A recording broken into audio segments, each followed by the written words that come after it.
So mga mima ko, share ko lang sa inyo itong gamot ko na to. Ayan. So eto mga mima ko, gamot ko to or pills ko po ito na iinumin na nireseta ng aking OB-GYN kasi meron akong adenomyosis. So na-diagnose yun mga mima ko way back 2022 pa. So hindi ako nabigyan ng gamot noon. After 6 months siguro nakabalik na lang ako 2023. Tapos doon ako naresetahan ng gamot. Hindi ko pa rin kasi siya nabili mga mima ko kasi nga hindi ko kaya. Yun nga mga mima ko, so share ko lang sa inyo ano yung mga naging symptoms ko, bakit nagkaroon ako ng adenomyosis. Number 1 mga mima ko, yung 2 weeks or before ako magkaroon ng menstruation, laging masakit yung, as in sobrang sakit. Tapos ngayon mga mima ko, nakakaramdam na ako tuwing nagkaka-menstruation talaga ako, is sobrang pain na. Yung tipong, yung likod ko, everything is masakit na talaga, na nung teen days ko is hindi ko siya nararamdaman. So, naramdaman ko lang to mga mima ko nung after kong manganak.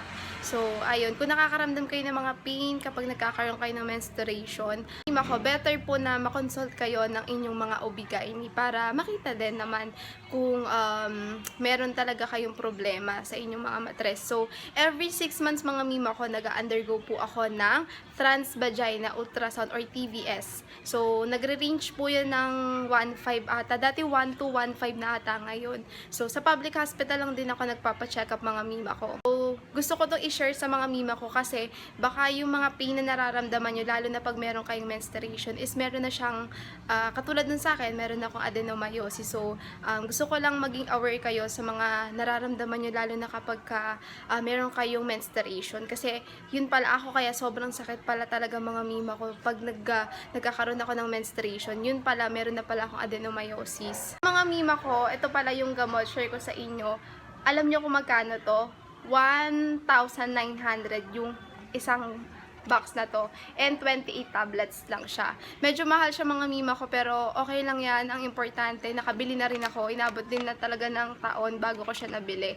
So, ito yung iinumin ko sa kanya. Niresata siya ng doktor ko.